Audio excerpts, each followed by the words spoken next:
Bonjour à tous et bienvenue sur ma chaîne de magie, j'espère que vous allez bien. Aujourd'hui on va se faire un tour automatique, vous allez voir qu'il va utiliser une méthode vraiment très ingénieuse que je ne connaissais pas, qui s'appelle la méthode Sierpinski. Voilà, donc je vous donnerai à la fin de la vidéo des liens si vous voulez, pour vous renseigner plus amplement sur ce principe.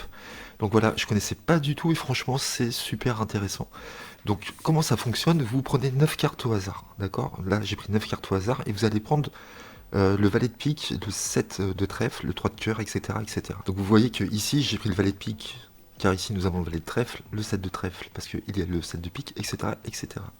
Donc vous prenez la même couleur, cœur, carreau, et la même valeur. D'accord, vous faites ça, et vous mettez ces 9 cartes sur celle-ci. Ce qui vous fait un stack de 18 cartes que vous mettez sur votre paquet.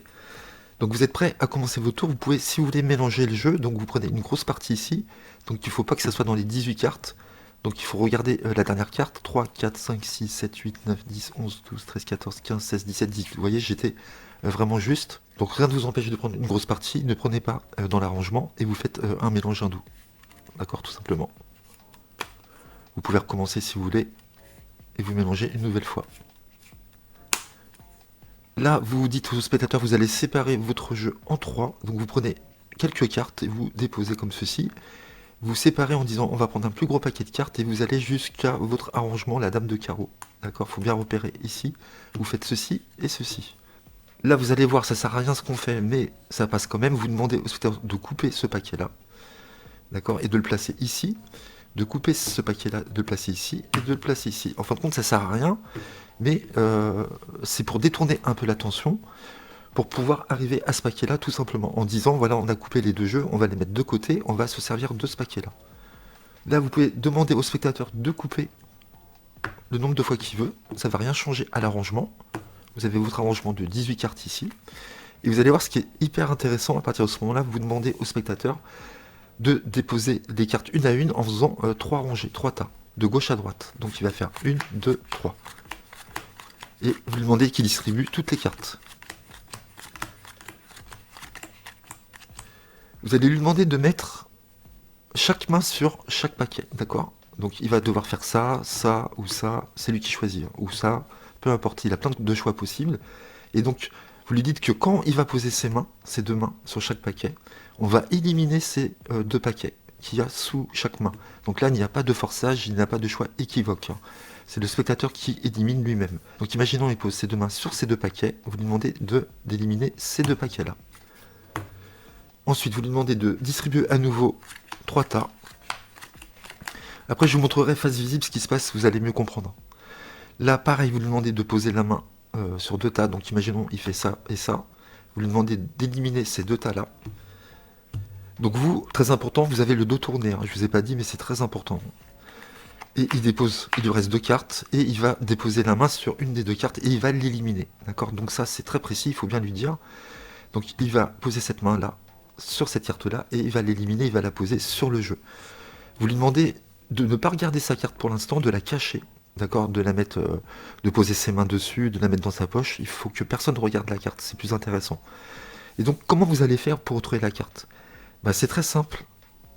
Vous allez voir, grâce à ce principe qui est fou quand même. Donc la carte que vous venez de poser ici, que le spectateur du moins a posée ici en dernier, va vous indiquer la carte.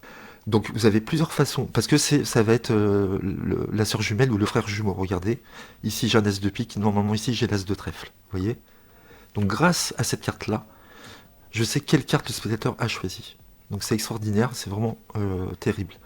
Donc vous avez plusieurs façons de le faire. Soit vous le faites avec un jeu marqué, c'est-à-dire que quand vous faites face à votre spectateur, la carte est toujours cachée, vous regardez vite fait la carte qui est ici, vous prenez l'information et vous savez instantanément la carte que le spectateur a choisie. Si vous n'avez pas de jeu marqué, c'est pas grave, le spectateur cache sa carte, vous reprenez les cartes et vous dites on va essayer de faire quelque chose, je vais mélanger les cartes, donc vous prenez la première, vous la mettez en dessous, d'accord?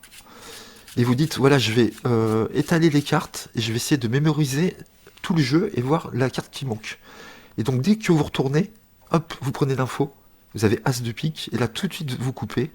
Là vous faites votre ruban, vous regardez 10-20 secondes à peu près, et vous dites ah ça y est, je pense savoir quelle carte il manque. J'ai mémorisé tout le jeu, je pense que vous avez choisi l'as de pique, et là à ce moment-là, le spectateur ne sait pas quelle carte il a choisi.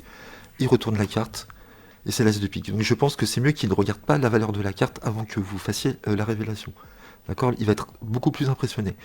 Donc voilà, c'est un super principe de fou. Donc je vais le refaire, mais vous allez voir avec les faces visibles pour que vous compreniez bien le procédé à présent. Donc vous avez fait votre arrangement de 18 cartes, d'accord? Vous prenez à chaque fois les sœurs jumelles. Ok, ça c'est bon, vous mettez ça par-dessus.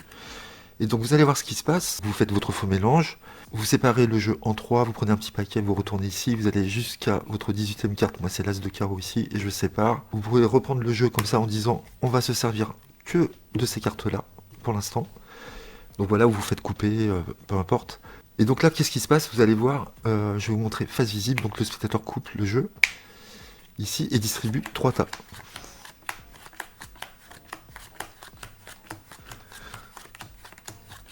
Il pose ses mains sur 2 tas, on les élimine. Et regardez ce qui se passe, en fin de compte, là maintenant il me reste 6 cartes, et vous voyez, on a les mêmes cartes, roi 5-9, roi 5-9. C'est beau ça. Pareil, hop, on fait ça, et regardez ce qui se passe encore une fois, les 2 cartes se rejoignent. Donc peu importe où le spectateur met ses mains, imaginons ici, on élimine, il restera les 2 mêmes cartes. Et ça c'est magnifique, il choisit n'importe quelle carte, on s'en fiche, il pose. Vous avez le jeu marqué, vous regardez la carte ici. Ou si vous n'avez pas de jeu marqué, vous la mettez en dessous, vous mélangez. Et vous dites, je vais étaler toutes les cartes, je vais essayer de les mémoriser et de voir la carte qui manque. Vous retournez, vous prenez le pic vite fait. Vous savez que c'est le 9 de carreau qu'il a choisi. Vous coupez. Vous faites votre ruban. Vous faites genre, vous mémorisez le jeu. Et vous dites, j'ai trouvé la carte que vous avez choisie, que vous n'avez pas regardée. Le 9 de carreau. Voilà. Donc c'est franchement un super principe que je connaissais pas du tout. Donc si cet effet vous a plu, vous pourrez retrouver cet effet qui s'appelle Triple Foiled. C'est tiré du livre The Buena Vista Shuffle Club par Matt Baker. Et c'est un tour qui, à l'origine, a été créé par Alex Helmsley.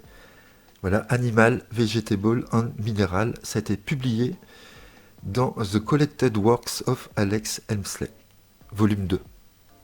Vous pouvez retrouver un effet de Juan Tamariz aussi, un impromptu dans Triple Coïncidence, qui est expliqué dans le disque numéro 1 du DVD Magic from My Heart. Voilà, ça c'est, si ça vous intéresse, vous pourrez retrouver plus d'infos grâce à ça. Voilà, n'hésitez pas à liker, j'espère que vous avez aimé cet effet qui est vraiment génial. Donc voilà, j'espère que vous avez aimé ce super tour qui utilise ce super principe. N'hésitez pas à liker, à commenter la vidéo et à vous abonner. À très bientôt les amis, merci, bye bye.